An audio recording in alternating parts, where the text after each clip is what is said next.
Yoldaşlar, mühasiblik üzrə təcrübəti işi var. Xatırlayırsınızsa, bir neçə gün bundan qabaq mühasiblik üzrə köməkçi işi də paylaşmışdım. Təxminən 800 manat civarında. Amma onlar daha çox şey tələb edirdilər. Daha çox şərtlər vardı. Amma bu mühasib operator olaraq, təcrübəçi olaraq sizdən daha az şey tələb edir. Daha az qarşınızda belə deyim, şərt qoyubdur. Sizdən əsas tərəf budur ki, ofis proqramlarında işləmə bacarığınız olsun. Öyrənməyə və inkişafa həvəsli olun. Biznes yanaşma və yəni nəticə yönümlü olun. Dəqiq, məsuliyyətli və analitik düşünməcə qabiliyyətli olun. Əgər varsa, Əhməd Rəcəbli küçəsində, Nərimanov rayonunda, Çınar Park Biznes Mərkəzində belə bir iş var, yoldaşlar. Təcrübəsi mühasib operator işidir. Kimlər müraciət edə bilər, yoldaşlar? Yeni məzun olmuşsunuzsa əgər və karyeranızı bu sahədə qurmaq istəyirsinizsə.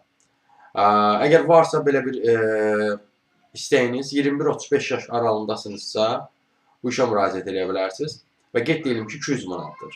Yəni sizə 200 manat verirlər. Yəni bu kimlər üçündür? Yəni bu 200 manat hətta verilməyə də bilər prinsipə qaldıqda. Ümumiyyətlə sizə izah etdirim ki, yəni heç verməyən yerlər də ola bilər.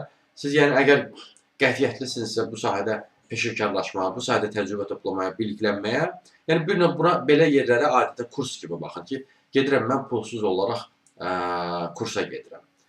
Həm orada pulsuz olaraq öyrənirəm, həm də orada pulsuz olaraq təcrübə edirəm. O niyyətdən yanaşa bilərsiniz belə tipli vakansiyalara. Qeyd edelim ki, təcrübə müddətini uğurla başa vurmuş olarsınızsa da əgər, siz işlə təmin ola bilərsiniz.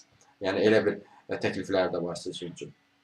Yəni pul qazanırsınız, həm təcrübə toplarsınız, həm də bu sayədə daha da peşəkarlaşmağa doğru addım ata bilirsiniz. Dediyim kimi, mühasib belə, yəni bu 200 manat sizə az görünürsə, ona qalsın, yəni 2 dənə mühasib köməkçisi vakansiyasını paylaşmayın. Gedin, baxın, görün onun şərtinə uyğunsunuz. Uyğunsuzsa, buyurun, gedin, elə bir işlə var. 800 manat civarındadır onların da əmək haqqısı. Buyurun. Bu işlərdə də müraciət etməkdə dəstək istəyirsə və yaxud da digər işlərlə də tanış olmaq istəyir. Ümumiyyətlə, iş tapmaz vəsiyyətini çəkirsinizsə, onunla bağlı əlaqə vasitəsindən mesaj yaza bilərsiniz. Əlaqə vasitəsi profildə qeyd olunubdur. Siz bu videonu harada görürsünüzsə, kanala daxil olun, Toğrul Cəvad kanalına. Kanala daxil oldukdan sonra diqqət eləsəz, profildə əlaqə vasitəsi var. Həmin əlaqə vasitəsini götürüb mesaj yaza bilərsiniz.